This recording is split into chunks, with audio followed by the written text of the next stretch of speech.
a bunch of sad people doing boring shit. You're still listening. This is our final transmission.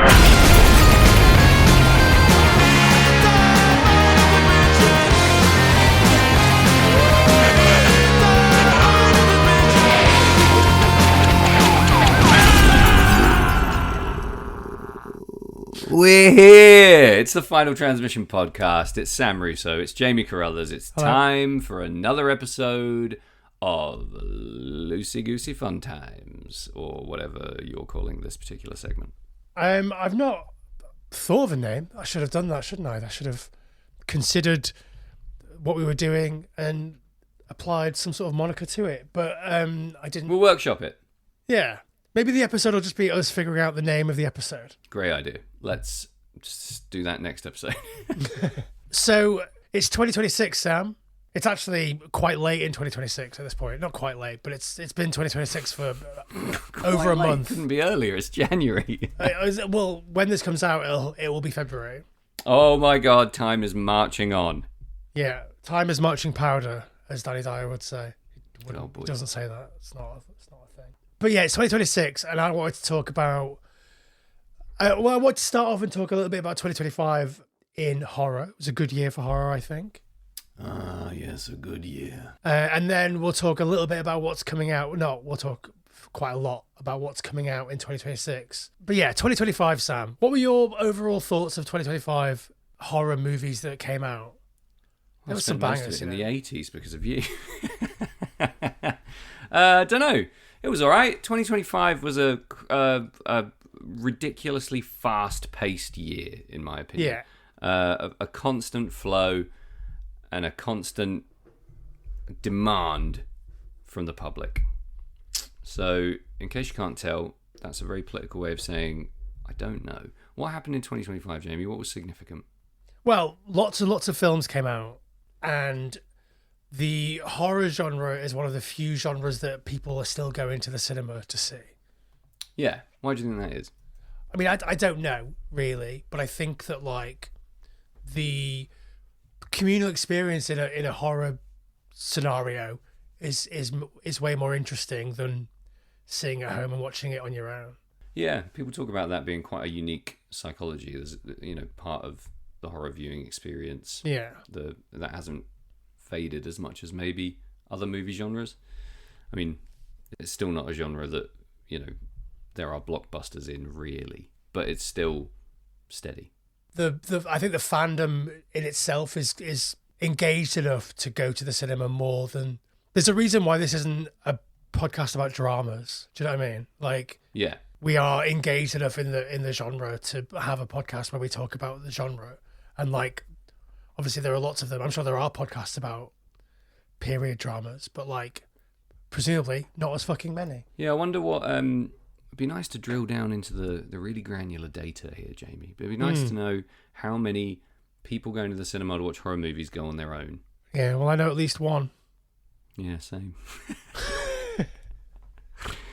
It still strikes me as something that people do as a community, almost. Yeah. But that also people are more than happy to go and do alone. There's still a bizarre social stigma around things like going to the cinema on your own, going to the pub on your own, and reading on your own. And that's like, not reading on your own, sorry, like going to a cafe and reading and being on your own. Like, all of those are things that I really enjoy and have never felt any social pressure to not do. But going to the cinema and watching a horror movie on your Todd is a pretty uniquely wonderful experience. Yeah, I think so. And like, I don't feel like there should be any stigma around going to the cinema by yourself, because I do it. But like, the idea that you go and sit in a dark room where you're not supposed to talk, who fucking cares if you're with 400 of your closest family members? Do you know what I mean? I actually hate going to the cinema with a group of people. Or even, like, the worst is when you go to a comedy show with a group of mates, because all you want to do is hang out and talk and interact. Yeah. And you can't, because there's something happening at the front of the room that you all have. It's like when you meet up with someone you haven't seen for ages at a show. You spend about 14 minutes talking to them. The rest of the time you feel like you have to just stare forward, standing next to them. Yeah. It's less of a shared experience. Less of a social activity, more of a shared experience. But yeah, I mean, I do think that because horror has such a unique fandom and a unique fervour of fandom, it still drags people out of their houses to go watch things on a big screen. There's obviously something I know people have enormous like fucking TVs and cinema systems at home and stuff now, but there is something uniquely immersive about the ritual of the cinema and going there and focusing your time and attention on it, zero distractions, and just literally slipping into that world for a little while. I'm glad that's still a thing. Yeah, I find like I try really, really hard to not look at my phone when the film's on, but sometimes like even like for a second you can do it and just check if you've not had a notification and your mum's not ringing you to tell you that your Uncle Phil's dead or whatever. So like. Yeah. But even that is enough to pull you out of the movie. So, like, in the cinema, I can't do that because of the stigma. And I also can't do it because how fucking angry I get at other people who pull their phones out in the cinema. And I don't want to be a hypocrite. Yeah. Loads of films came out in 2025. Some of my faves in the horror genre was Bring Her Back. Did you see Bring Her Back? Yep. What did you think of Bring Her Back? Bring Her Back was the one with the girl, with the kid, with the ghost in the swimming pool. Aussie. Yeah, it wasn't a ghost, but yeah.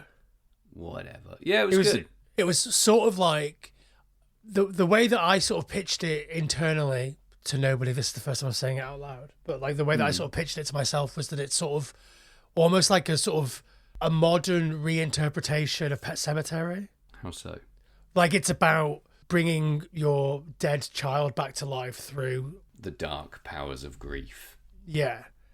And your child coming back changed as a result. Yeah, I liked it. It held me for the duration of the film in terms of having a compelling enough story and a good cast and lots of good acting. But I think it was a bit doomed by the fact that the previous one, Shake Hands with the Devil, or whatever it was called, Hold This. Let's go with that one. Talk to me. That's it. Was fucking terrifying. I thought that was a phenomenal horror movie. Again, it meets that weird criteria I have where if a horror movie does its job in almost every single regard, I never watch it again. I just just watch it once. So a tough act to follow, but I did enjoy it. I did think it was good. Yeah. What did you like about it? I thought I really did find it quite genuinely terrifying. And like my mouth hurt from like the knife scene. My mouth hurt for days just like thinking about it. Just like it was horrible. One of those pains that you can feel that you don't. Obviously, when you see someone hit the back of their head and you sort of feel that, or stub their toe, or get their Achilles tendon cut. But I'd never considered that part of my mouth something that I could feel before. Yeah. So it really gave me a brand new sensation, a brand new feeling that I literally never had, and that was horrible. That's always nice, isn't it? Yeah. I had that with a book I read last year where a guy he was tied to a skinning post, and instead of skinning the flesh from his body, they just very gently sliced off his eyelids and let the sun burn his optic nerve until he went insane. Oh, good. That's I'd nice. never thought about life without eyelids until I read that, so thanks. Thanks, Larry McMurtry. Life Without Eyelids sounds like the name of a 90s, like... It's a great band name. Like a Britpop record or something. It does. Life Without Eyelids. I think that's an emo band, surely. Could be. What else came out? Were there any standouts that you can think of off the top of your head? Did you see Black Phone 2? Sorry, I asked you a question and then immediately don't care. Did you see Black Phone 2? No, because I thought the first one was such a piss-weak example of most of the things I don't like about modern horror. I just didn't bother. It's supposed to be good, though. Everyone says it's great. It's got Ethan Hawke in it. I mean, I don't even really believe that Ethan Hawke is in it, but I thought it was stupid and great. I really enjoyed it. It was bad. It's Dream Warriors. It's fucking... Yeah. The first Black Phone I liked enough. I think the grabber is cool. I think it's a terrible name it's a good name for the thing that you use to get the peanuts off your coffee table, but like it's a bad name for the serial killer that lives on your street. Do you know what I mean? I quite like the grabber because we talked about this and it reminds us of the Pusher. It does remind us of the Pusher, but which is we've decided you. We haven't decided. The evidence is spurious. I think maybe I'm a bit of a hypocrite when it comes to this kind of stuff because I expect more from modern horror movies, whereas I'll let people get away with all sorts of bollocks in the 80s and the 90s. Those movies get a massive, like, fun but stupid pass card, whereas modern movies, there's something about what modern horror movies consider fun that just fucking makes me cringe. Like, I just can't get behind the how permissive it is to have enormous logic gaps everywhere and nothing make any sense. It's not like I'm scrutinizing these movies heavily. It's not like I'm really taking them to task. I just see that it's fucked from a great distance. Sounds to me like you need to work on your suspending your disbelief, Sammy. Yeah, I think something that I've said out loud. Yeah. I think maybe I do, but in a very specific way. I don't know. It's like it feels like an unforced error to be so egregiously inconsistent in your filmmaking. And I know there's probably valid reasons, but I just don't like the way it makes the whole project feel disposable and slapdick in a way that other types of levity and ridiculousness in horror movies end up feeling clever or self-effacing or less cynical. I don't know. I thought that about the first Black Phone. I didn't want to give them my money for the second one, so I skipped it. But I like The Grabber. I like the concept. I just don't really like anything else about it. I think the Grabber is cooler in the sequel because he's no longer a creepy guy that lives in your town. He is an ethereal, demonic being that manifests because of something. So it's there stops being logic leaps because there stops being logic. Yeah, but again, how can he becomes Freddy Krueger? Like, yeah, don't know. I'll maybe give it a try some fucking horribly wet Wednesday, but it's not. When it drops on Netflix or whatever, it's fine, right? It's a much lower stakes scenario. Yeah, it's still an hour and a half where there's almost definitely a better film to be watched. But yeah, maybe I'll give it a fucking try. Did you see, speaking of sort of throwbacky slashers, did you watch Clown in a Cornfield? Did not. Pretty good. Pretty good. Classic 80s style slasher. A little bit of the old meta stuff, which you can't get away from these days because you either make a straight slasher and it doesn't have the throwbacky thing, but you can't be throwbacky and not be meta about it, I think. In some way, because like being throwbacky is sort of meta, isn't it? Right now, yeah, I guess. Yeah. It's all a bit confusing. Clown in a Cornfield. I think I was just put off by the general aesthetic, but maybe I should give it a try because I do like clowns and I bloody love a cornfield. Yeah, it's good. I really enjoyed it, and I wasn't expecting to enjoy it. We talked about The Monkey quite recently. Obviously, that was one of the big horror films. Yeah, that got people down to the cinema. Did you bother with the I Know What You Did Last Summer movie? I did, yeah. Did you? It had promise, but it's rated really badly. So, what did you think? I think that it was a fully worthy successor to the original in that it was fucking dog shit. Yeah. And the original is also terrible. Like, it's just bad. They're bad films. Not a great little franchise, if you can even call it a franchise. No. The Long Walk. What did you think of The Long Walk?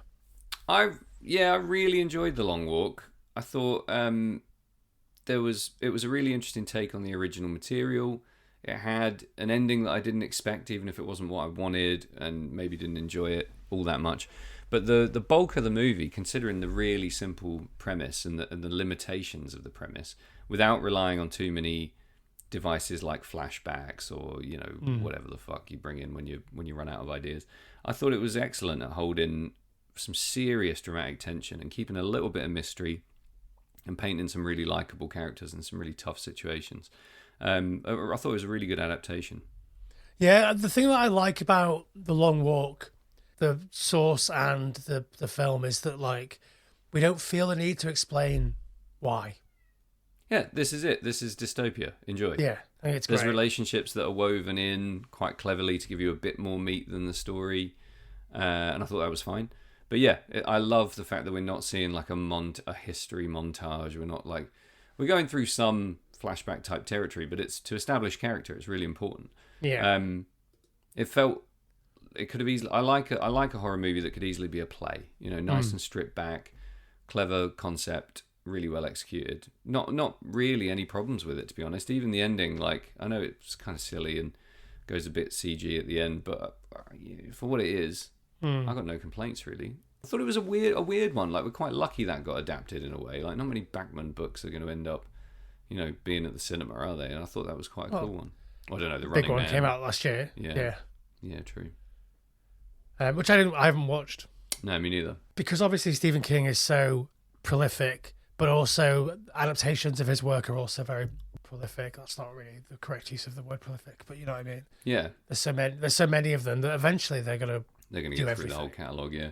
Do you ever think it's interesting that Stephen King is ridiculously well known, like among many many generations of people, but his product is like his persona is like everything about him is pretty much antithetical to the idea of being famous, right? He's a nerd.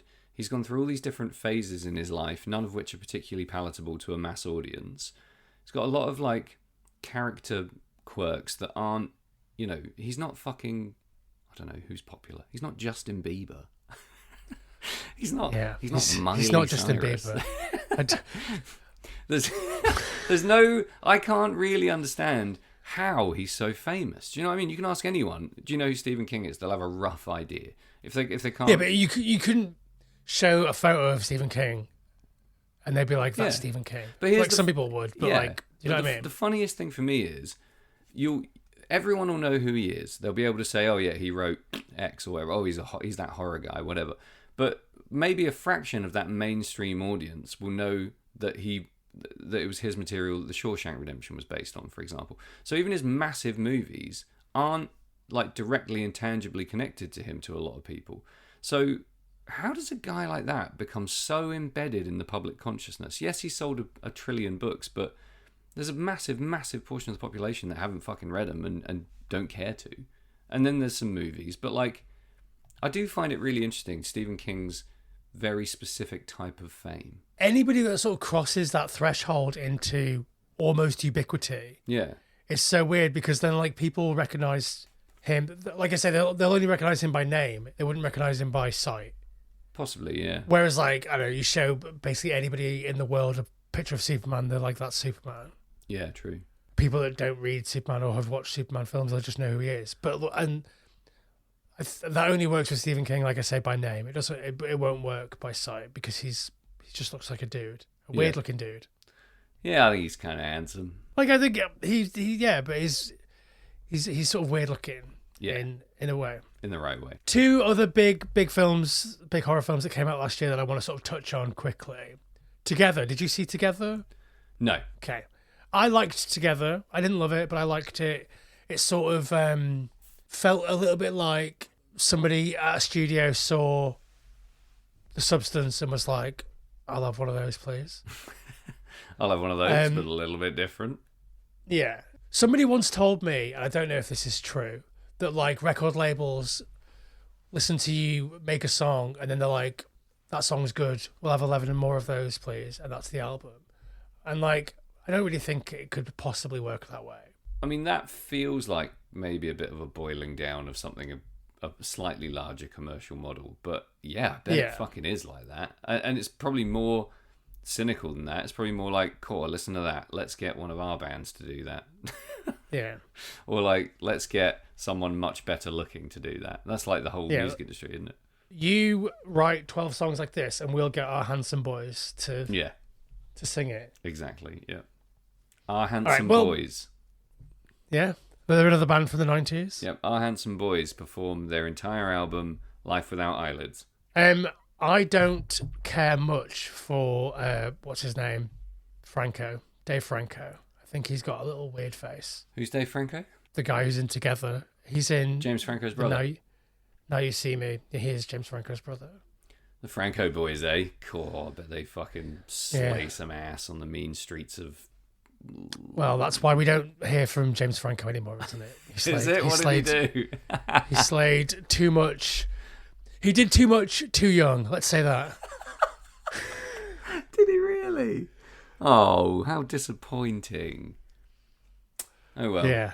I guess James Franco. I'm always a bit suspicious of Un-American. these hyper intelligent actor types who are also gorgeous and write books and plays and act in movies and do all this stuff, and then you find out, oh, okay. There you go. Bless him. It's weird. He really gave the impression of being a top shagger. It turns out he shagged too close to the sun. Fucking hell. Can't wait to read about this after I've expressed opinions about it. Classic Final Transmission move. But his brother's all right, okay? So we get a replacement, technically. Right, okay, good. His brother is, he's married to Alison Brie. They're in the film together. Oh, wow. Couple portraying a couple. Yeah. In a movie that's about toxic codependence and psychological entwinement. Yeah. Interesting. I think overall it pulls a bunch of punches, but it does do some pretty fun stuff. Is it scary? No. Oh, it looked too scary to me. Did you see The Substance? No. It was like scary. The Substance in that it was like not. It's sort of the silliness of the premise, the goofiness of the way that the premise is handled, sort of draws all of the scary out of it. Oh, okay. But then speaking of scary, the final film of 2025 that I want to talk about, the final sort of big tentpole horror release, is Weapons. Weapons. Did you see Weapons? Yes. What was your opinion on Weapons? I thought it was like all movies released now. It was fine, but it just had these massive fucking glaring problems. Like, it was entertaining. It had a couple of really strong performances. There was some very clever ideas, but what the fuck? I don't know. It felt like there was something vital missing from it. And obviously we're being teed up for a sequel, right? So maybe there's something that the filmmaker feels they only need to explain in the next movie, or not at all. But I thought it had a really solid atmosphere. I enjoyed the kind of... It felt like there was some kind of American critique going on there, some sort of socially conscious morality swirling around that's not telegraphed, so is maybe either open to interpretation or maybe not there at all, or just bad. But I thought it was pretty decent. I enjoyed the gun in the sky, even though that was a real problem for me. Like, don't explain that. Don't worry about that. Yeah. So what I thought about the gun in the sky was that they were talking about guns. Like, we're talking about the Second Amendment. Yeah, right. No I don't shit. understand how or why, but that's yeah. But that's what I mean. You're not allowed to do that in movies. I'm sorry, you can't just be like, guns, and then move on. It has to have a fucking bearing on something, or it has to be... It's a dream. Threaded the dream, throughout. right? Yeah, I know. That's the only reason it gets a pass. It was eerie and ominous and in a dream. So that's why it gets a pass. But fucking hell, Jamie. Like, I completely agree. Yeah, brutal. Brutal. But I did walk away from that film satisfied that I'd had a fun, popcorn munch at the cinema. So I found it the opposite experience, really. I liked the social commentary or whatever that I took from it, which I thought was around super right-wing culture wars and moral panics around, like, what's happening to our children in school and right, all of that stuff. I thought that was fun and interesting, and seeing that in a horror context. But then I thought the film sort of petered out to nothing. Yeah, I walk away from a lot of these movies with no memory of the end, which isn't a good sign. I mean, there's a reason why the best horror author in the world also can't end books. I think just like ending horror stories is hard. You either... Yeah, but that's no excuse to do it badly, You either kill everyone or you wrap everything up. And if you wrap everything up, then you've got to massively undercut the power of the horror. Yeah. In order to have your fucking little mate from Ozark defeat the baddies or whatever. Do you know what I mean? She's it's like fucking quality. She is. Did you watch Apartment 7A? Not yet. No, but that is very high on the list. Really? Okay. Yeah. All right. Well, I won't tell you that it's absolutely fucking garbage. Oh, brilliant.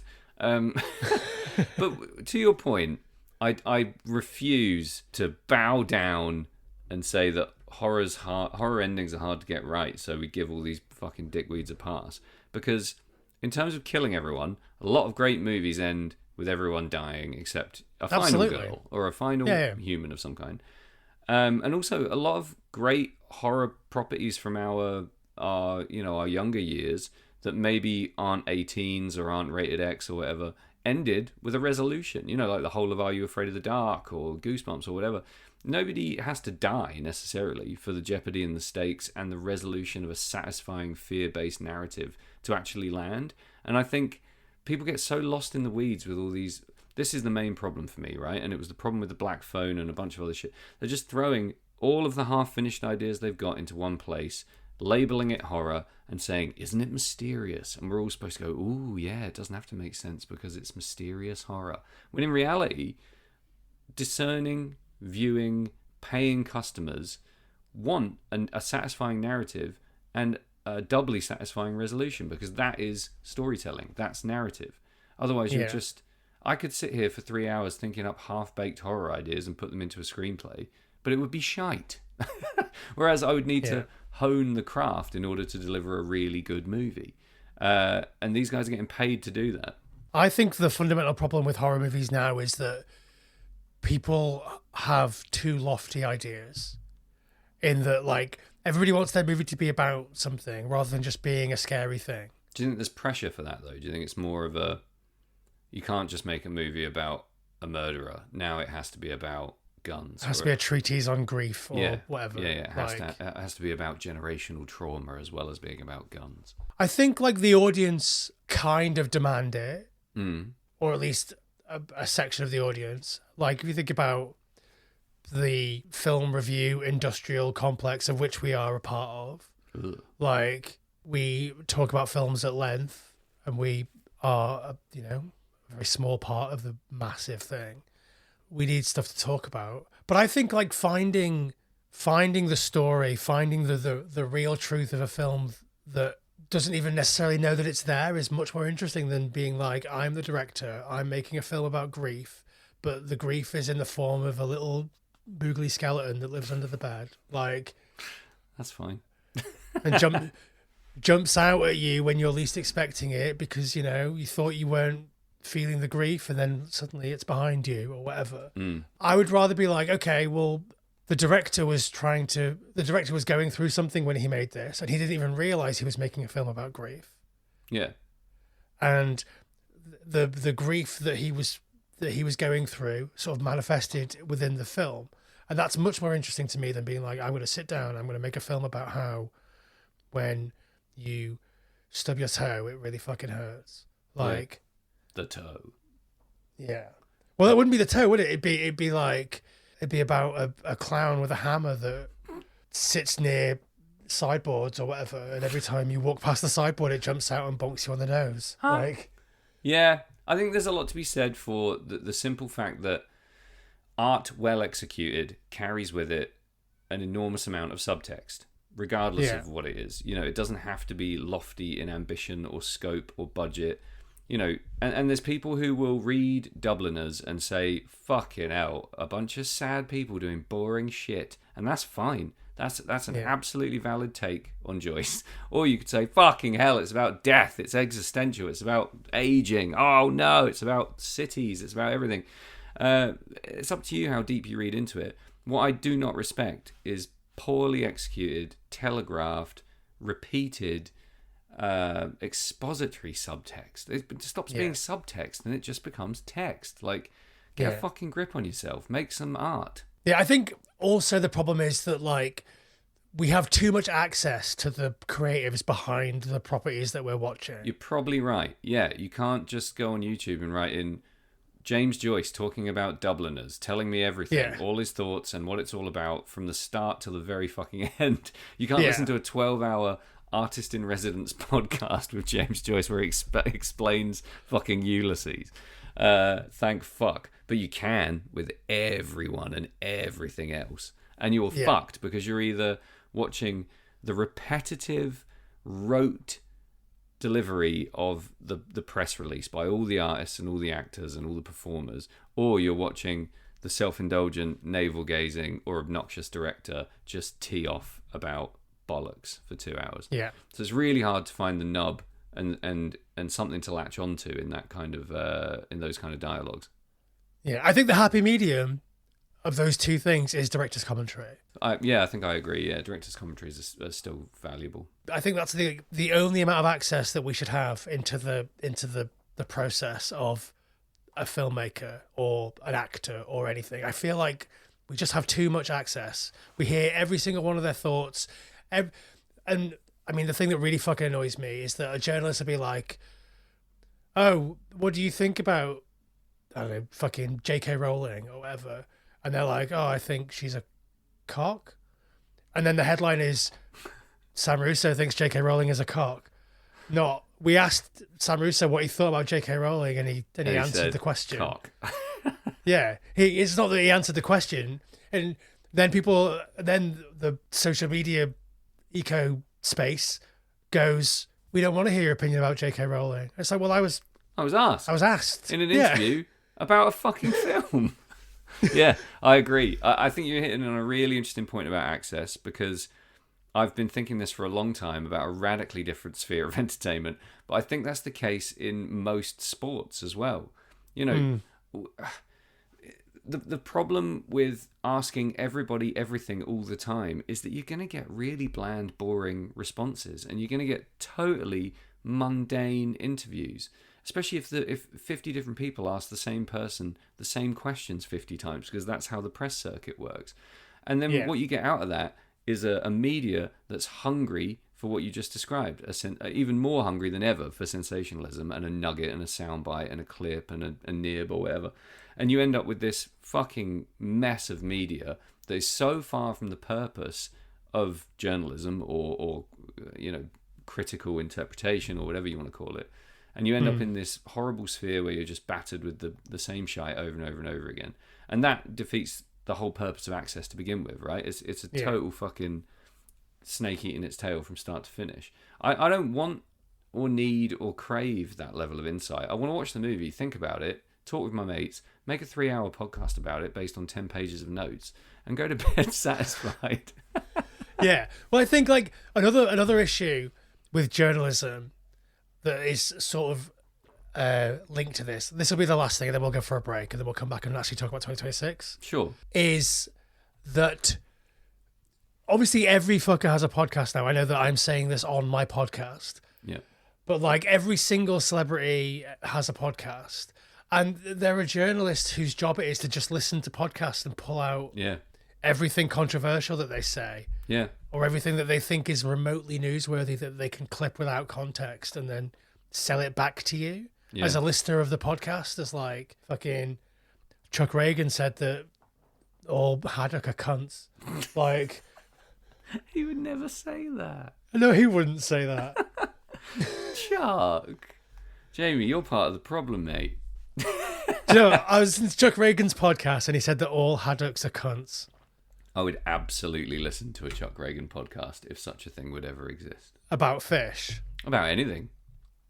I'd listen to Chuck Reagan fucking talk about the floor. I would tune in to that regardless of the subject matter. And that's the problem, isn't it? Yeah. I'm describing the problem. We're obsessed. We're absolutely obsessed. And our insatiable appetite for content will never be slaked. I listen to a number of podcasts, but I listen to very few celebrity podcasts. Really? Yeah. What a celebrity podcast is what, like Joe Rogan or Smartless or... I listen to Smartless and The Rest is Entertainment, and I think those are the two things that I would deem celebrity podcasts. Yeah. And I think that Richard Osman and Marina Hyde are not traditional celebrities. They're not fucking Joe Marler or Molly May or some fucker who's been on a reality show or an ex-sports person or a comedian that only appears on fucking Mock the Week or whatever. Do you know what I mean? Yeah. I don't know any of those people. I'm trying to hide it.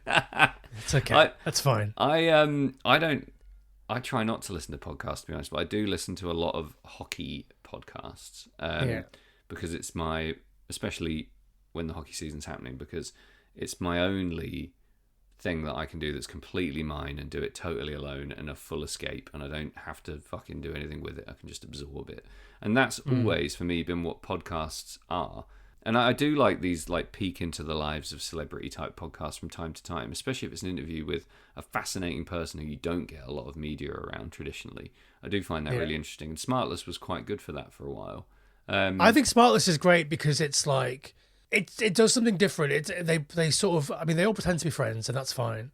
I mean, obviously the hosts are all friends, but they all pretend to be friends with the guests. And I don't know how much artifice is that, or how much if it's just like we are ostensibly colleagues, and therefore we don't slag each other off behind each other's backs. But like, but it's more of a comedy show, isn't it? It's like being at the pub, and someone walks over, and you all take the piss out of each other for an hour, and then there's like, I've got a new movie out. I like that aspect of it. I like that too, and I think that works because they're not pretending to be interviewers. No, they're very endearing. So many of these like celebrity podcasts are just like people interviewing their mates. Yeah. And trying to be interviewers. Yeah. Anyway. Well, there's a sweet spot there, I think, because like the Louis Theroux interview podcast is really good. They're fine. Yeah. But it is too big now. Like he's not getting the real Steve Coogan or whatever. He's getting the Steve Coogan press machine with a few gags in there. So I think. I mean, if you listen to the Army Hammer one, he did not get the Army Hammer press machine. Oh, really? Okay, fair enough. Yeah, Army Hammer is the disgraced actor that is so kinky that he may be a cannibal. All right, why don't we take a break, Sam, and we'll come back and we'll do about an hour and a half on 2026, and then we'll go to bed. No, go on then.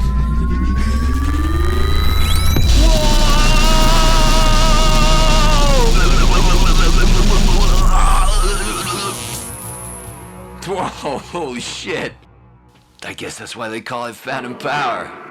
Okay, so I'm back. So we're going to go through a couple of our picks for the year, right? I've got a little list of films that I'm stoked for. Come on in. I want to start with the biggest one. Biggest, like, in terms of, like, Hollywood? Yeah. Right, go on in. So I think that there's going to be no getting away from this film this year. Yeah.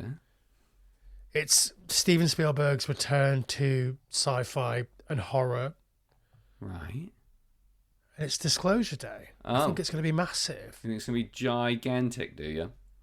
Yeah, I mean, obviously it's going to be gigantic. It's a Steven Spielberg film, sci-fi horror. There's no way it's not going to be huge. It might be not good. Right. Unlikely. Steven Spielberg doesn't make bad movies. Yeah, it's hard to find a total clunker. Yeah, I mean, he sometimes makes weird choices, but him in this mold specifically, like the mold that he's not really been in since War of the Worlds with, what's his fuck? Tom Cruise. So, I mean, the cast is pretty stacked, and it's some weird left field choices to be in there. I'd like to see Wyatt Russell getting some big roles in big movies. What do we know Wyatt Russell from? He's Kurt Russell's son. So we know him from his dad. Well, we know him from, he's been in stuff. Okay. He was in an episode of Black Mirror, the one where he's playing a video game. He's good. He is good. He's really good. Big fan. He is in a fantastic movie called Broke. Okay. From 2025. Not a horror movie. Well, I don't know. It's a very downbeat modern western in the vein of a Willie Vlortin novel about a rodeo rider. And he is absolutely beat for beat perfection in that film. I think he's phenomenal. In fact, I remember looking him up afterwards thinking he's like he's like a young, I don't know. Imagine an alternative universe where the gravitas that Ben Affleck seems to pull out of his ass nowadays was present in his early 20s, which it wasn't. But imagine it was. He's got that kind of energy, but he's really rough and tumble. We like him. Yeah. I rate him. I think it's just good to see him in a big in a big movie like this. I think. Former he's been in movies. Professional hockey goaltender. So. Oh really? Yep. God, you could just do anything, can't you? If your dad's Kurt Russell. You really can, including be really good looking and talented. He's fucking quality. I'd put him in the one to watch list. Yeah, it's like it's you know, as a you know a nepo whatever, you still have to work really hard, but like it does make it fucking easier, doesn't it? Yeah, I struggle to see a situation where Kurt Russell's son isn't at least cool. Do you know what I mean? Yeah. Like, yeah, he's great. Plus, he's not young. Well, I mean, I don't know. He's pushing 40, so yeah. he's had a career. He is having a career. He's done lots of different things, and I'm very impressed by what I've seen from this young upstart. Disclosure Day, obviously, no one's mind's going to be blown that I think this is going to be a big film this year. Yeah, it's nice to see them giving, smaller actors like Colin Firth and Emily Blunt a chance. Let them have a swing. I just like Spielberg when he's in this mold. What are you calling this mold? Like a thrillery, like a populist, supernatural thriller, like big movie, big Hollywoody movie. Like it's a summer tentpole, right? It's not Big Pumpkins. Yeah, it's not. I don't know what did he last? An episode of the Red Shoe Diaries. We all like the Red Shoe Diaries, but for very different reasons, right? Yeah, because we like David Duchovny. David Duchovny. Of course. We do. I like The Fabelmans a lot, but much smaller, much more introspective movie. West Side Story, The Post, like these kind of more the serious Spielberg. Yeah. Steven Serious Spielberg. Stevia Cereal Spielberg. Yeah. Yeah. Yeah. I agree. I don't want stevia on my cereal. I want the real sugar. I don't know about Disclosure Day, I'll be honest, but I think it's probably going to be good, like you said. It's definitely one to get at least a little bit excited for, because it will look great. Yeah, his last big movie like this was Ready Player One, which I didn't love, but I did like. I had a really, squealy good time with that movie. When it's like, you know what, I'm just going to let myself be fan serviced because you're referencing things I really love. Thanks. Yeah. Couldn't resist. But then I read the book. It wasn't very good. And then I read the sequel and it was dog shit. I haven't read the sequel because I read the book and was like, that's plenty. The sequel was toss. Yeah, too much. Okay, so that's the big pick. The second big pick from me is Robert Eggers, his new film coming out in December, Werewolf. I don't know if we're doing the W's or not the W's, but you go in Old English. Yeah, I mean, who wouldn't be excited about that? What a combination! It's Eggers and werewolves. I mean, it writes itself. It's going to be fucking great. Who's in it? All the same people. Great. Aaron Taylor Johnson, Willem Dafoe, Ralph Ineson. Like it's Lily Rose Depp. Yeah. The same cast as The Vitch. Nosferatu. Yeah. Nosferatu. Which I loved. Recently on a plane. I loved Nosferatu. Really? Yeah. I thought it was incredible. I found it quite boring. It was fine. I watched it on a plane. I've got no that's opinion. That's probably it's because it's so grand. Yeah. And I saw it in the cinema and it was just incredibly all-consumingly being wrapped up in loads of silk and flung about. It was gorgeous. I thought Willem Dafoe was pretty spanking. I like Robert Eggers. I don't think I've seen a film of his where I was like, maybe not. Maybe the nearest thing to that was The Lighthouse, and I fucking loved The Lighthouse. I really enjoyed that. It was just a bit like being punched in the face for 2.5 hours. I think that's a real one for a rewatch because I think it was so. I remember me and Claire literally falling down laughing at a couple of points in that film, but I can't for the life of me remember what they were. So I think that's a sign that it's got a bit of growth and a bit of staying power. I really enjoyed that aesthetically, story. It felt so bold and weird and fucking just a wonderful little artifact. I've got that on Blu-ray. I really enjoyed that. So that's my second pick. Obviously, those are the two big ones for the year. Yeah. That everyone's going to be excited about. Whoppers, if you will. Whoppers. There are a couple of other big films of the year that I wanted to talk about that I don't think are going to be particularly good. I bet I know. No, I don't. Go on. Scream 7. I was about to say Scream 7. I should have been bold. Should have been brave. Yeah. Stick to your GNUs. Why don't you think it's going to be very good?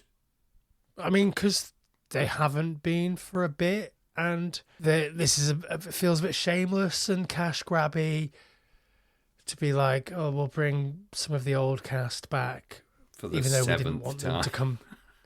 We didn't want them to come back in the last two. Yeah. Like, I just don't care for it. Yeah. I'll see it because I don't pay to go to the cinema. Well, I pay a blanket rate to. I don't pay per film, and therefore I'll go and see it because it won't cost me any extra money. Yeah. But it feels. I still hold out a tiny bit of hope, weirdly. I don't know why. I just fail to be cynical enough where I think they're going to fuck it up every time. It's the same with the Saw movies. I went through and watched every single one. And it was brutal. It was so bad. But there was a part of me every time, even getting to like 6, where I was just like, they're going to do something clever at least. They're going to do something interesting. They can't just keep doing the same thing. It can't all be fucking redundant. And I kind of feel the same about Scream. There's so much money thrown at these movies. You've got to have a good idea at some point. Come on, lads. yeah, I don't care. I'm always a little bit reeled in by who's the killer going to be. Do you know what I mean? I'm just slightly curious to see who it is. Like, sure, but it's never anyone of consequence. It's never interesting. Do you know what I mean? Yeah. It's always like, oh, here's a character that we've invented to be the killer. Yeah, and they're always Like- fucking boring and stupid. Yeah, you're right. So that's a big one that's coming out this year that I'm not interested in. Have you got one that you want to bring to the table? Yeah, weirdly, I am quite excited to see Return to Silent Hill. Interesting. Because I have a real soft spot. Not on my list. Yeah, I have a real soft spot for the original Silent Hill. And it gets even weirder. I didn't even really love the Silent Hill games. I was much more into Resident Evil when I was younger. And the lore of Silent Hill and the story of it, I think, is actually really strong. And I think maybe it just suffered a bit that the game was kind of clunky when it first came out. I know there was a lot more in that canon. But when I watched the movie, it was a rental. And I remember thinking, I'll watch this just because it's a video game I've played that I quite liked. It was a Friday Night Billy movie. And I was just so surprised by how great it was. I thought the central performances were brilliant. The story was quality. It was really atmospheric. It had a 90s aesthetic that I actually liked. Or it might have been 2000s, I don't know. And I found it... What was it? Yeah, early 2000s. Early 2000s, yeah. And I just found it really interesting. The concept was great. It felt... again, it's set in a place that's cold and misty and dark and blue, and it really fits that early noughties aesthetic. Everything works. There's some classic, like, you know, in movies where it was just a thing to have contortionists everywhere all of a sudden. Yeah. For no good reason. So they had all these, like, ballerinas and contortionists doing herky-jerky movements and stuff. And that was really the only bit where I thought, meh, that's not very scary. The rest of it I thought was cracking. So for them to bring out a second one in 2026, go on. So the Return to Silent Hill, is it a direct sequel with the same characters? No, it doesn't look like it. Again, like- I don't look too much into it, so don't ruin it for myself. I've just seen a couple of production stills on the cover. It just looks at least interesting to me that it's happening. Yeah, it looks like it's in the same world as the original, or as the previous movie. There was another one in between that I thought sucked. I don't remember the original, the first Silent Hill movie. Do you think is there any kind of possibility you haven't seen it? Almost definitely not. I remember enough about it that I remember, because I think I'm like you in that I was just sort of stoked on the concept of like Centralia or whatever we call it, like the real place. I feel like I'd rather watch a movie about the real place, but the real place isn't actually scary. It's just fucked. Yeah. I mean, I just thought also it's wild casting in the original. Why the fuck is Sean Bean in that movie? Because they wanted him to be a thing. They really tried. Yeah, but in Silent Hill? It doesn't make any sense. He was from like 2003 to 2008. He was like doing the rounds in like the sort of mid-budget horror world. Fair enough. He's great in When Saturday Comes. Yeah. This is directed by Christopher Gans. The original is directed by Christopher Gans, and he is a director that I really, really like. Yeah, French as fuck. The movie's got a real French vibe, bud. I like it when you can sort of place some Euro junk on top of like something that feels really American, and it sort of just kind of takes it to a whole different place. Yeah, there's even scenes where you're like, a Frenchman intervened with the script there. You can just tell. Oui. Yep. I'm going with Hokum, with your favourite actor ever, Adam Scott. Yeah. I don't know why I think it's going to be good. Probably just because of Adam Scott. Because the concept isn't... It's like 50-50 yes and no for me. A horror writer visits an Irish inn to scatter his parents' ashes, unaware the property is said to be haunted by a witch. Yes. So are we doing a treatise on grief? Is that what we're doing? Almost definitely. Absolutely. I don't know. Looks low budget, full of unknowns. But, Adam Scott being attached to anything at the moment, in particular, I hope Hollywood wrings him dry for the next 15 years so we get maximum Scott. I just want to see him in a really good horror. If we get Severance Adam Scott, then I'm in. If we get Step Brothers Adam Scott, I'm less in. Oh. I don't like him being funny. I don't think he's going to be funny in this. He might even be Irish in this. Who knows? This is weird to me generally because I think, are we in another cycle of like low budget horror where Ireland is a massive player? And sort of in the mid 2000s, that was a real thing. There was a real situation around. I don't know if it was that the Irish government are really proactive in fostering like homegrown talent and therefore give loads of money to support people who want careers in the arts, and then also subsidize those things in order to be able to get bigger actors coming into Ireland to make low to mid budget genre properties. But this very much feels like it lives in that world. Yeah, I mean, Americans bloody love Ireland, don't they? Yeah. They're brilliant at boiling it down to its most reductive form and being desperate to consume it. And yeah, it might be that there's a confluence of things happening there for sure. I think I've got a friend who'd never left, who's American, who'd never left America, and the first place she travelled internationally was Galway in Ireland. And the question why was just redundant. Like, because it's Galway. Yeah, okay, but fucking why? It's bananas to me. There's obviously like an American cultural obsession with Ireland. And it's because that's where they're all from. Exactly, yeah. I'm Irish. You sound it. You're not Irish. You're annoying. I'm Italian. But yeah, no, I will watch that. If it's, I don't hate Adam Scott. I just don't like him in a comedy. Even in like Party Down. He's hilarious in Party Down. Even in like Parks and Rec, where it's sort of it's comedy, but it's sort of tempered with a little bit of drama and nuance. That's okay. I just don't He's pretty basic Adam Scott in that. He does a lot of like just reacting facially, and quick dialogue, and a bit of a downer. I think I like him when he's a downer. Phoned in. Yeah, it makes sense. But I love Severance. I think Severance is great. Yeah, absolutely fucking masterful work. What about The Elephant in the Room?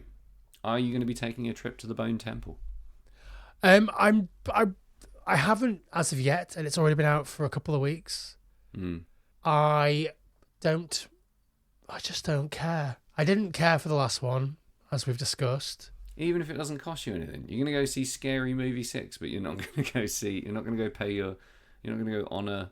We never said I was going to go see Scary Movie 6. I know you are. Come on. Oh, yeah. For sure. See? Go worship at the Bone Temple. See what you think. You're a completionist. You're going to have to go see all three. If they even... It didn't make very much money. So Which one? Might have the Bone Temple. They're probably all made, though, aren't they?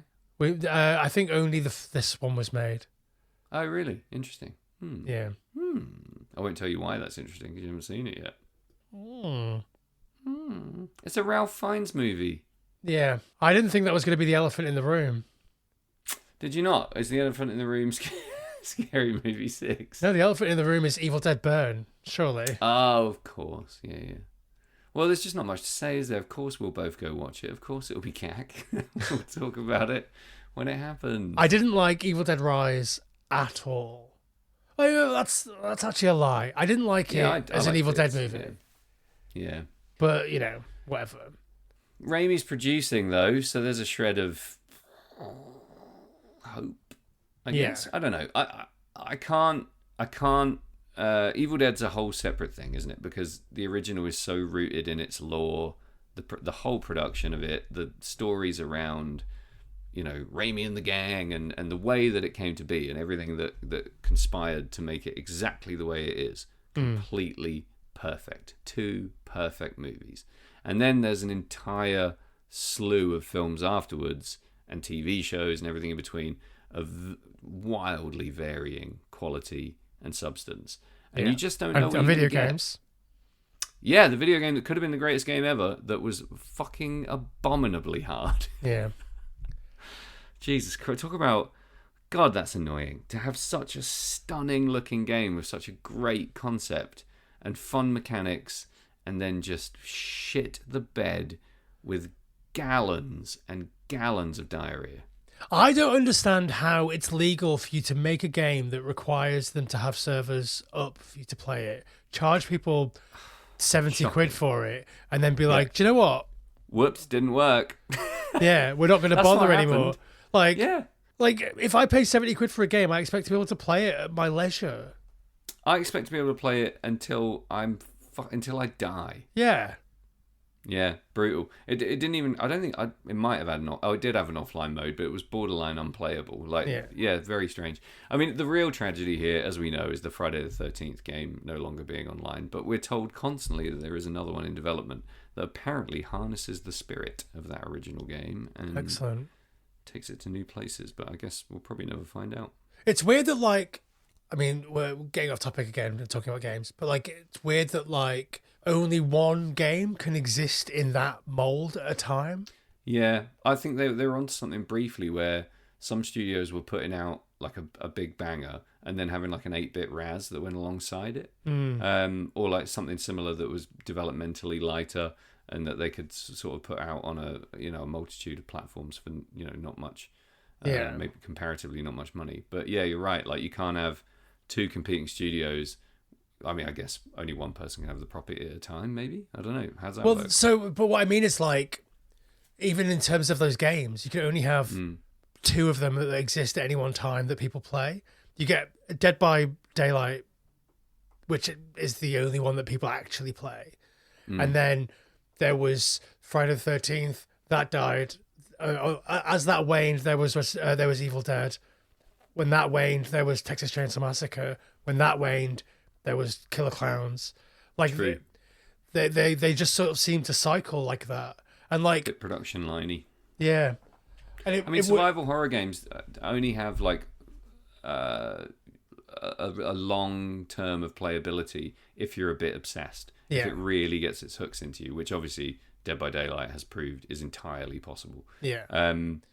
But yeah, if there's even the slightest weakness in any of those elements, it just doesn't go anywhere and it just rots.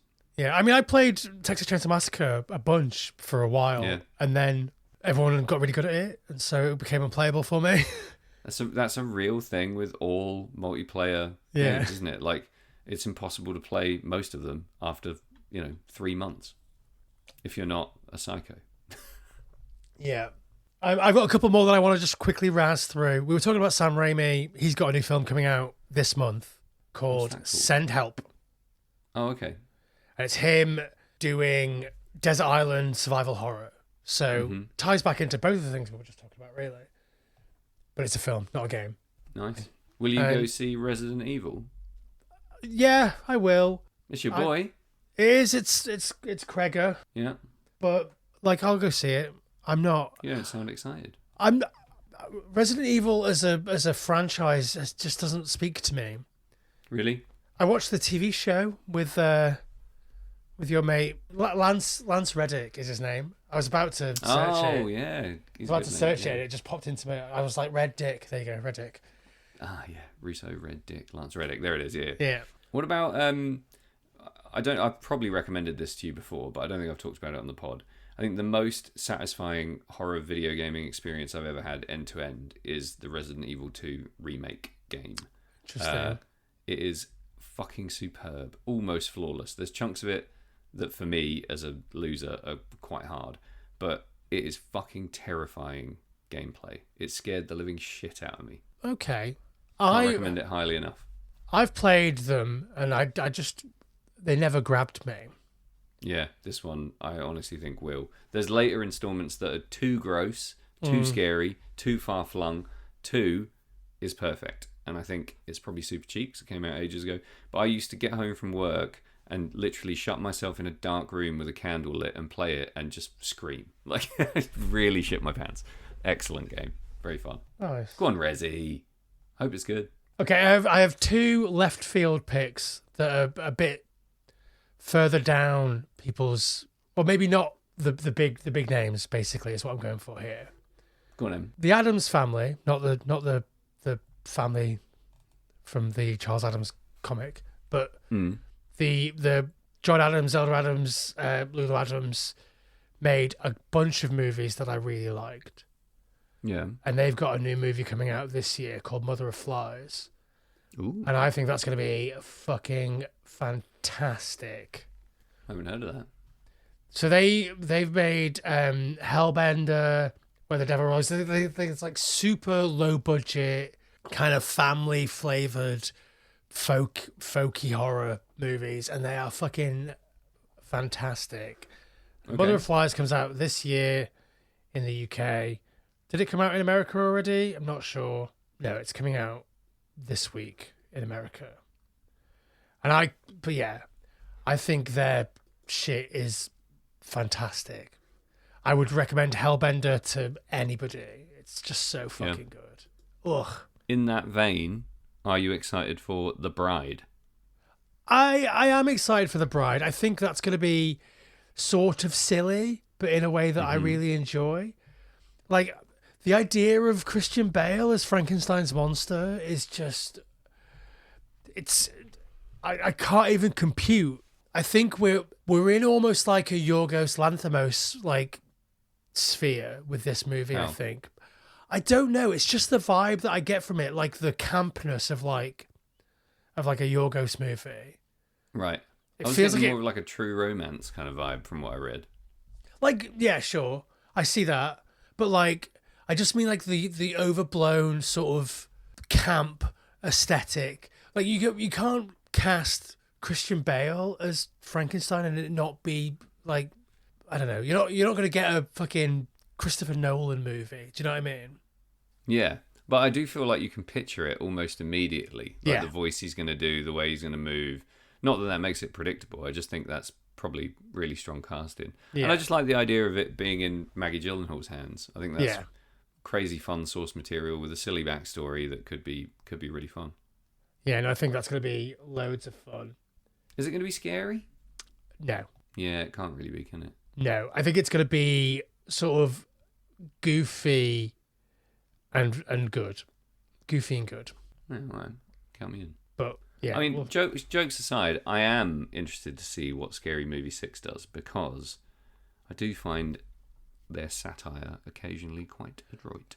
yeah, I think that when the Wayans were in charge of that ship, it was much more interesting than Yeah. where it ended up, and sort of It got so dumbed down to the point of being ridiculous, didn't it? yeah. It almost killed satire generally. It almost killed like spoof movies off because we just started getting spoof movies that were just like, hey, look, it's a guy dressed as Jack Sparrow. Yeah. Yeah, really bad, lazy, sloppy bollocks. You can imagine what the writing room must have been like. I mean, I always assume that spoof movies are written by groups. I never actually, I should probably just look that up. But like, it feels like a real table right type scenario. Do you have any insight as to whether that's the case with a movie like Scary Movie? I mean, I don't know for sure, but I would imagine so. There's such a patchwork of different senses of humour and different types of gag, isn't it? You can't, that can't be fucking over. That's one person. Yeah, you can't auteur that. You'd have to just, like, unless you're, I don't know, if you're Norm Macdonald, maybe, but like... Only Norm Macdonald could write the Scary Movie 7 that we all desperately want. Yeah. But I think, like, spoofs have basically been dead. We've had, apart from Police... What's it called? Lethal Naked Weapon. Gun. Naked Gun, sorry, yeah. Yeah, Lethal apart Weapon. from Naked Gun, Yeah. we haven't had a spoof, a straight up like spoofy spoof like that. There have been things that have spoofed genres, but they've not been joke a minute like machine gun spoofs. Or Do you it's know what I like mean? Teen Movie 12 or whatever. Like, no one's watching Yeah. that shit. Yeah. So I'm stoked to see it. I really, really liked Naked Gun. I thought enough of the jokes landed for me that I thought it was really funny. I thought there were some very strong gags. But something interesting happened to me that I did not think was going to happen was I thought I got to a point where I was like, oh my God, it's over. What? Was it really short? No, it was a normal movie length. So I think it must have moved fast because I was left thinking there was going to be another half hour. So I cautiously would say I liked it. I do think there were some excellent gags. Yeah, I think like the jokes just come so thick and so fast that it doesn't matter that 30% of the gags don't land because Yeah, next. yeah, they're just constant. Great. Yep. And that's Keep what coming. hoping Scary Movie 6 will be like. Yeah, same. But we'll see. Right, the final pick from me, Sam, Pick me a winner, Is- Jamie. is the new film written by Andrew Kevin Walker, Hmm. who wrote Seven. Is it called Life Without Eyelids? No, it's called, and this is maybe a worry, it's called Psycho Killer. Qu'est-ce que c'est? It's got Malcolm McDowell in it, your favourite from Cat People. Fucking hell. I'm The sure less- he's the top credited, did half a day on set, almost definitely. Yep. Love that trend. It stars Rachel Sheen as prostitute. Great.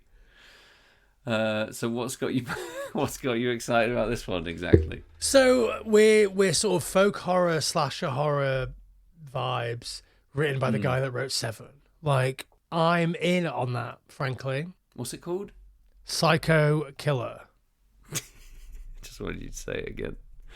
Psycho Killer the movie. It's a Count bad me name in. for a movie because it's either a reference to the Talking Heads song or it's just a reference to the killer being a psycho.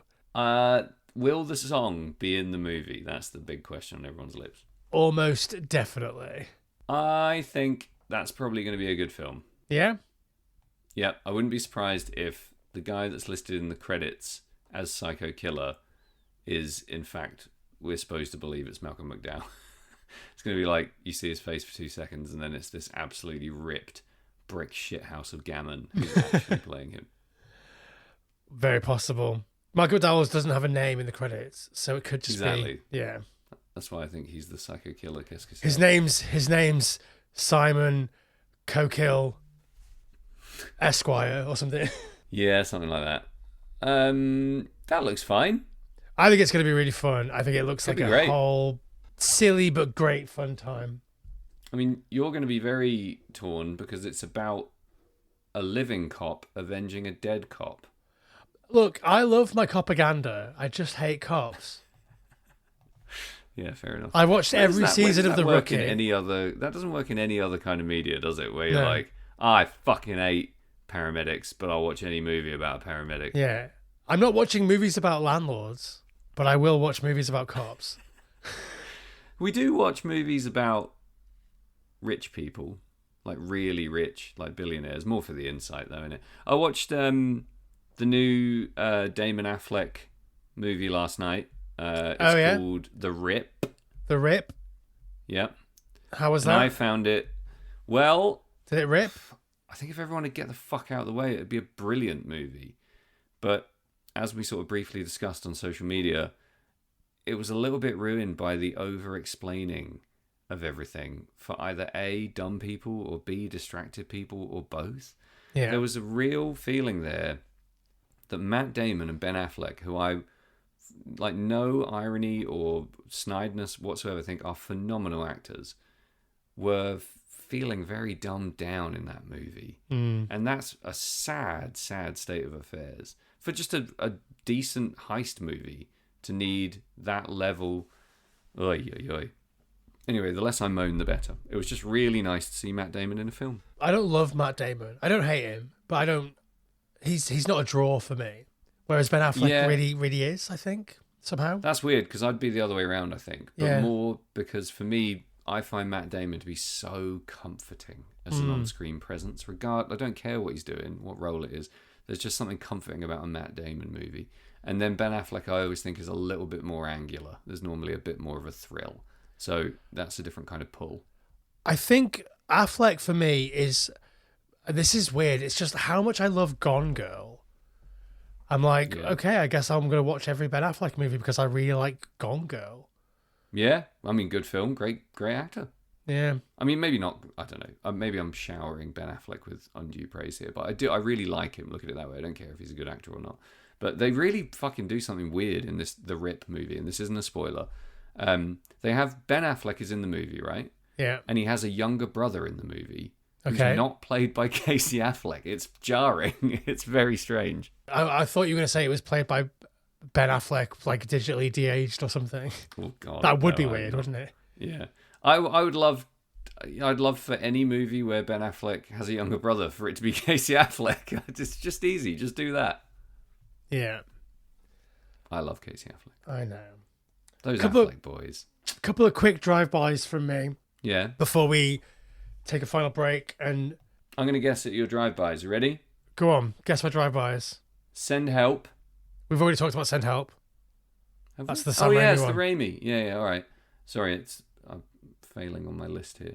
I'm going to go with Send Help. No, Whistle. No. Okay. But like, The Bride. I'll say it. We've talked about The Bride. Oh, yeah. I know. Insidious 6. Insidious 6, I think we need to touch on briefly. I haven't seen the last 3. Weird that they're still making them. Pretty cool they're still making them. Sure. There's no one in it anymore. Lynn Shay's still in them. Because her husband's the producer.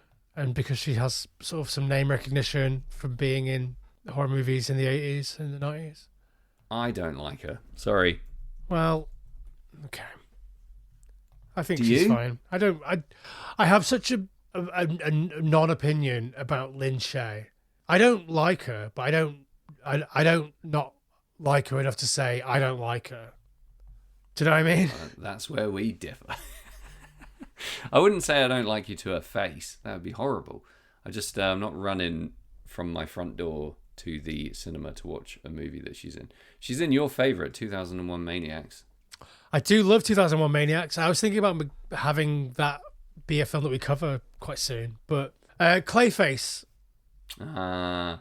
I think that's going to be good. Comes out on 9/11. Will you be busy or? There's something else happening that day, but I don't remember what it is. I think it looks good. I think I saw some of it being shot in the city within which I live, and that's enough to make me go watch a movie.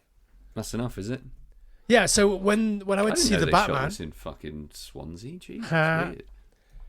when I went to see the Batman, I could be Yeah. like, "Oh look, there's the Liver Building. Oh look, there's that," and that's great fun for me.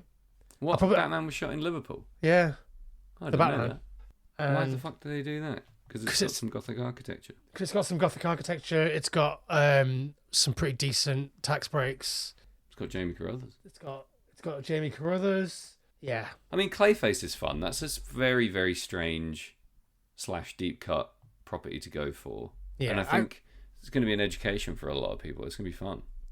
Yeah, and I like the idea that like this might not even be true in practice, but I like the idea and the thing that they're selling as we're letting directors with individual voices make films in the way that they would make the films, unlike say Marvel, where Yeah. all of the movies have to prescribe to one greater story arc, and therefore even if you get Sam Raimi in to direct a movie, you don't get a Sam Raimi movie, you get a Marvel movie that also has a Bruce Campbell cameo in it. That's it. Nailed it. Yeah, exactly. Yeah, I think it's interesting that Batman uniquely occupies that space, because if you think about the differences between, Batman Returns and Batman Forever, for example, Yeah. and then right up to modern day, I know you get a clutch of movies that are pretty similar in patina, but interesting that, yeah, I think this Clayface cast is not a bunch of people that I'm familiar with. It's not. I mean, none of it's really anything I'm familiar with, so it should be fun. Yeah, no, I think it's gonna be good. What I'm worried about is the potential for there to be, I don't know, a fucking CG.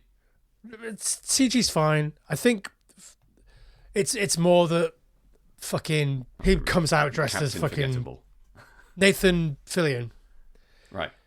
like him coming out dressed as Green Lantern at the end and being like, "We want to talk to you about the Avengers Initiative" or whatever. Like that's the thing that I'm worried about. It's like Something similar happening at the end of this. yeah. What would it be? Well, it would be Or that. would it be literally that? Is Batman Yeah. in the Avengers? I don't even know. Well, he's not in the Avengers now. That's Oh, okay. the Avengers is Marvel. Yeah, but who cares nowadays? I assumed they'd all crossed over. I thought there'd been a rift in the space-time continuum. Well, there will Batman be was an Avenger eventually. now. Yeah.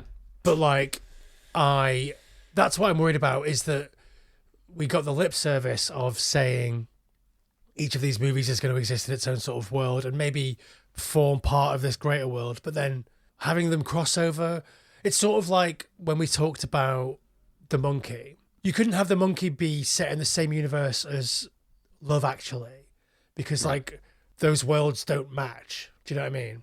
So the potential idea that like we're trying to they try and shoehorn a greater universe out of these movies, when in theory you could just make a bunch of fucking comic book movies and base them on cool ideas, and we don't have to have a gigantic connected universe. Yeah, it'd just be so much more fun if the Catwoman movie was just the Catwoman movie. And you know, all of these movies just exist in their little pockets, and occasionally in the background you see the bat signal. That's fine.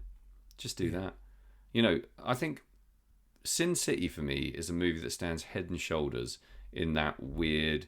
I can't say it's obviously not a superhero movie, but it's a graphic novel movie that could have been so shit and somehow was fucking astonishingly good. And it's because it just focuses on its own little thing. It just does its own little sequence of interconnected small stories in a completely believable auteur world. And I think you can do that in a superhero movie without it being bad. Like, why aren't people doing that? I don't know.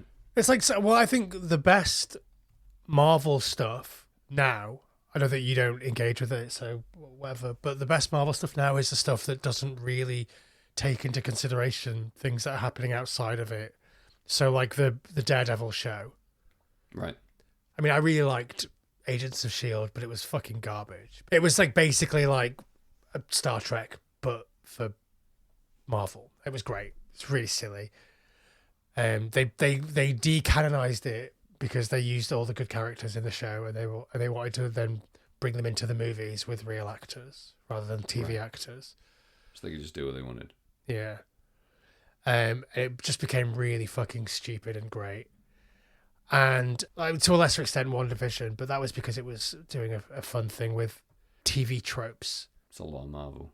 Yeah, I mean, there's a lot of it about. Yeah. And I watch everything.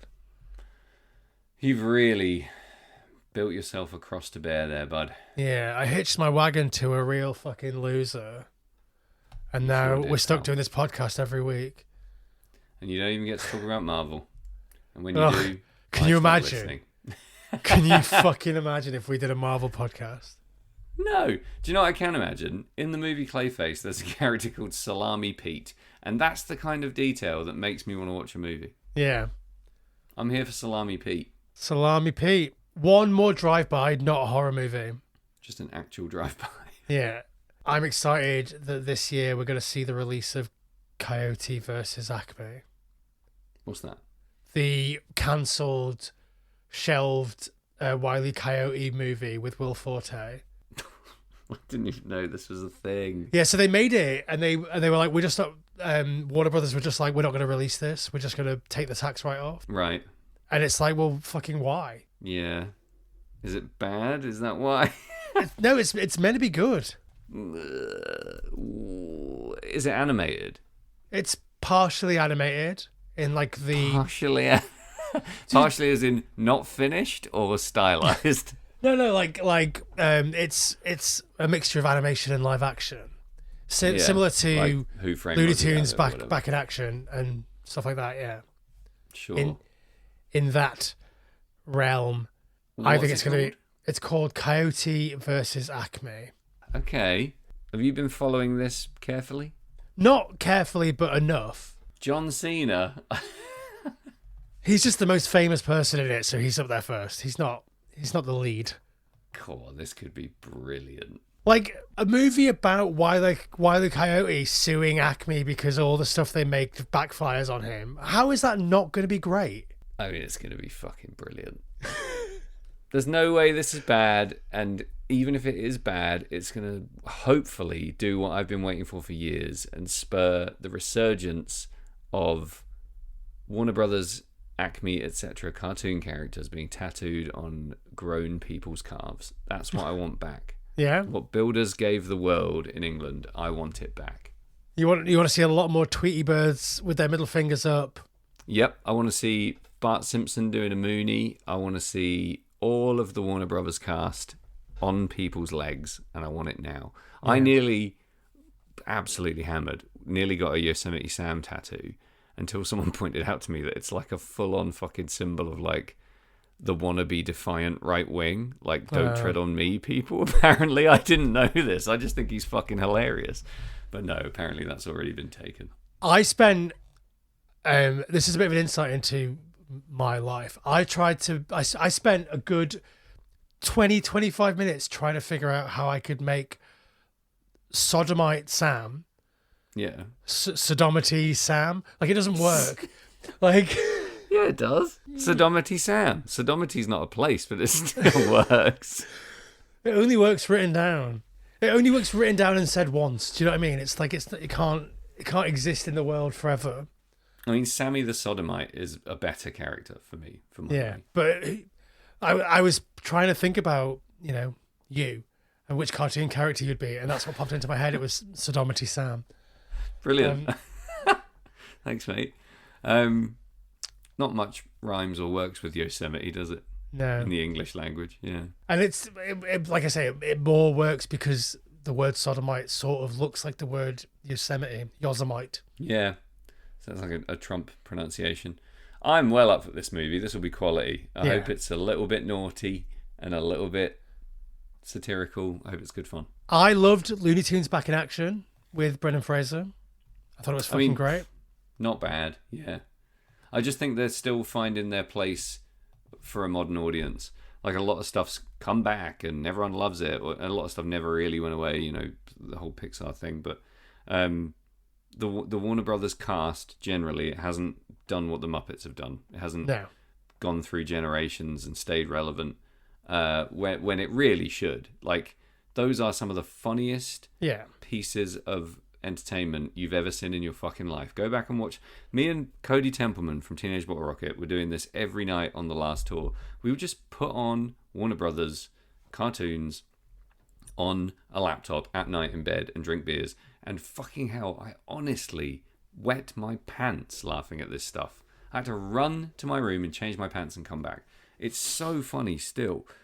Ridiculous. It's so weird how the Warner Brothers cartoons have exited the zeitgeist. Yeah, why? It makes no sense. Is it because they were eclipsed by things that stood on their shoulders? I'm talking about The Simpsons, really. But like stuff that was obviously elevated in terms of scope, ambition, writing, everything else, but that is clearly so influenced by it.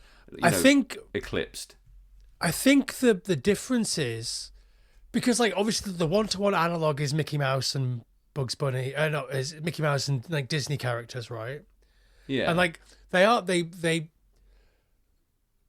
Disney pivoted away from like those old Merry Melodies type cartoons and went way more after like the very young child market.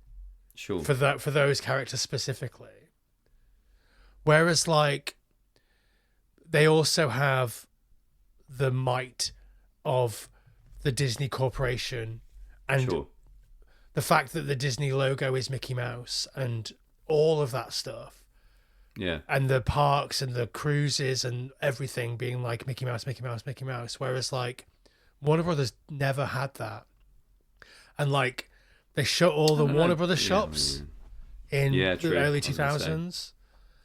So you don't even walk down the street and be like reminded that you know, you can get a denim jacket with Marvin the Martian on the back or whatever. So, Is it? I've never thought about it this way until you just said that. But was the Warner Brothers stable and the cartoons almost like more the rough and tumble? Is it like the WCW of silly gribbly cartoons? I do think it's more adult, isn't it? It's more. Yeah, it's more relatable as an adult. Watching it at 40, I find it way more relatable and entertaining on a sort of intelligent level than I did watching it when I was a kid, when I was just pissing myself at the slapstick. Yeah. But there's like really scathing stuff in there. Yeah, I feel like I'm watching Animaniacs and it's like, oh, look, there's a caricature of Steven Spielberg and Woody Allen and stuff. It's like, this isn't for the target audience. Not for a 9-year-old. Yeah, no. Exactly. Or if it is, it's for the kind of 9-year-old that I want to hang out with as an adult. Do you know what I mean? Yeah. Like I want that 9-year-old grows up to be my friend. Yeah. I think there's something about revisiting those Warner Brothers cartoons with your brain more developed, regardless of like your maturity or your taste or anything. If you watched it as a kid, watch it as an adult and just see how it, oh God, I'm going to say it, see how it hits different. Because it does. It's fucking hysterical. And a lot of the characters that you maybe didn't love when you were a kid are really going to resonate with you as an adult, let me tell you. Yeah. Who did you like when you were a kid as from the WB Looney Tunes stable? I was absolutely in love with anything to do with Wile E. Coyote, obviously. Yeah. Wile E. Coyote and Roadrunner just creased me. And I always loved Yosemite Sam, to be totally honest. But I liked the way that Bugs Bunny would interact with everyone. Like Bugs Bunny was like the everyman. Yeah. And he was kind of indestructible and very charismatic and popped up in everything. I like that as a common thread. I always really liked how Bugs Bunny sort of gave us like an entry level understanding of like the facade of like fiction. Yeah, like literally pulling away the scenery and stuff like that. Yeah. And like breaking the fourth wall and all that stuff. It's like the first time you ever see that is in those Bugs Bunny cartoons. It's great. Yeah. Yeah, definitely. Really clever. And this is the thing, it's not just nostalgia. This isn't just me being like, the old days were the best days. It's just really interesting to revisit something that just entertained you on a Saturday morning as a kid and be like, fucking hell, this is actually really smart. Yeah. And that's almost definitely the only time that'll happen. Like if you go back and you watch He-Man cartoons or if you watch fucking Visionaries or anything like that, it's just absolute inane colours flying around garbage in order to sell you shit. Yeah. Which is also fine, but I think it is fine. Not everything has to be high art, but no. But there's a lot of talent in a lot of this stuff as well. Like the voice, like Porky Pig's voice. Do you know what I mean? Just great. Yeah. Or Elmer Fudd. Like all of these voices are incredible. The writing's really strong. I don't think they were disposable. I don't think these cartoons were made to be thrown away. And the fact that they've lasted a fucking 100 years is, probably testament to that. But yeah, I don't think they were making the Visionaries cartoon with 4 piles of coke each and being like, this is gonna last forever. It's literally just knocking it out. Yeah. But that shouldn't take away from the animators. I think the Visionaries animation is, visually, if not animated well, it looks great. Like the art is cool. Yeah. Speaking of that, we'll do one final drive-by, and this is me pandering to Sam Russo. If it's the Visionaries movie, I'm going to lose my shit. No, it's Masters of the Universe. The Masters of the Universe movie is coming out this year. Yeah, I'm worried about that. Yeah? But because the original is so perfect. Oh, come on now, mate. Be honest with yourself and everybody else. I don't understand any perspective that thinks that film sucks. Well, I don't. And I don't know why you would ever fuck with it. It's done. They did it. It was perfect. Move on. This looks really silly, the new one. And that's what I don't want. Why would you want a silly Masters of the Universe? Because it's a silly thing, boys. It's not. And that's why the original does it so well. I think the source material. I think Jared Leto as Skeletor is kind of inspired. Well, I mean, but it's funny and it shouldn't be. But I don't have the Skeletor man of real life be the Skeletor of fucking Eternia. Don't give me that. Who would you cast as Skeletor without knowing that it was going to be Jared? I'm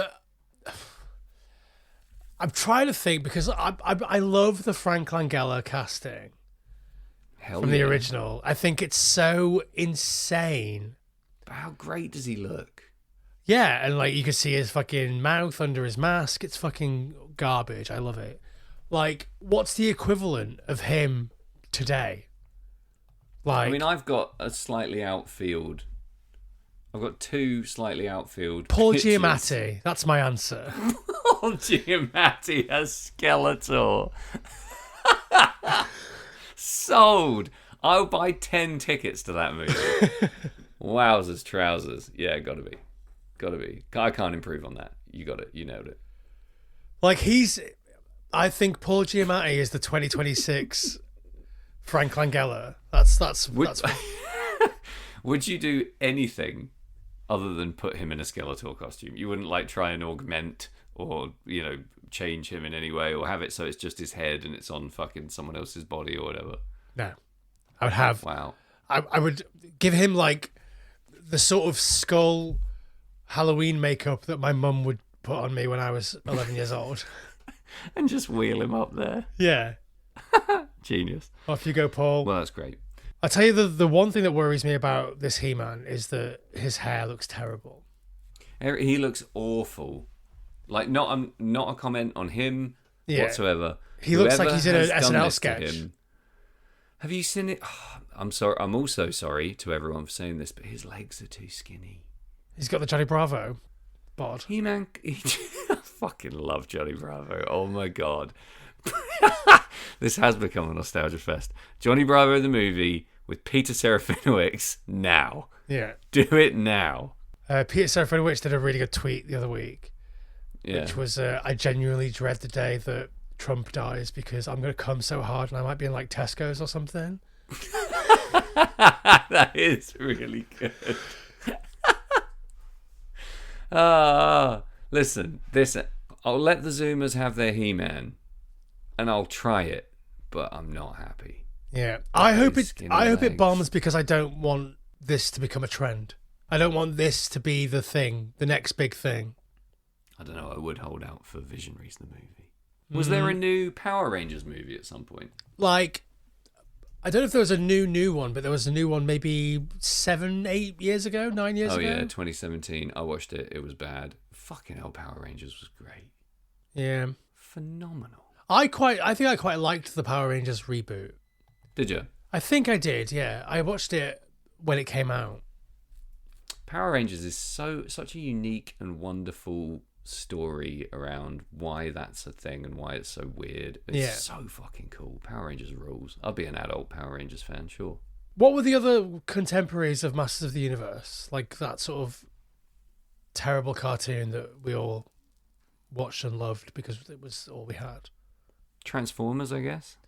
Yeah, I guess they already did Transformers and that did all right for them, didn't it? Went quite big. Yeah, it went well. I know so little about this stuff. That could all be the same studio for all I know. Like, it could be the same fucking guys animating. Could be the same, could be like a plucky gang of guys like the fucking team that made Doom or something. I got no idea. It's not. Okay. Do you know what tweaks my brain? Yeah. Is things that I remember so vividly from childhood, and then finding out that there was like 4 episodes of it, like Bucky O'Hare, or whatever. Yeah. Trapdoor. Yeah. There's like none of the it young exists. ones is 2 seasons. Yeah. Bananas. I mean, I guess because there wasn't anything, we watched everything 5,000 times and walked around quoting it and reenacting it and being weird about it. Yeah, like Bucky O'Hare played such a pivotal role in my childhood. I don't really know what or why, but it's just something I've carried with me throughout my entire life. Yeah, I mean, it was impactful enough that if you ever met anyone with the last name O'Hare, you called them Bucky O'Hare for the rest of their lives. Yeah. Teddy Ruxpin. I had a Teddy 4 Ruxpin. minutes of Teddy Ruxpin. Yeah. Care Bears. That was like 4 minutes. Muppet Babies.